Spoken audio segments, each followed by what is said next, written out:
ఇంటి తాళాలు దాచి గంట మోగిల్చమంటే ఎట్టాగమ్మో గౌరమ్మో జంట బాణాలు దూసి ఇట్టా రెట్టిస్తే నన్ను వేగేదెట్టా మావయ్యో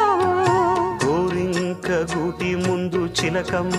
చిందులేసి ఆడిందంటే అర్థమేమిటో మందార పువ్వు మీద మురిపాల తుమ్మె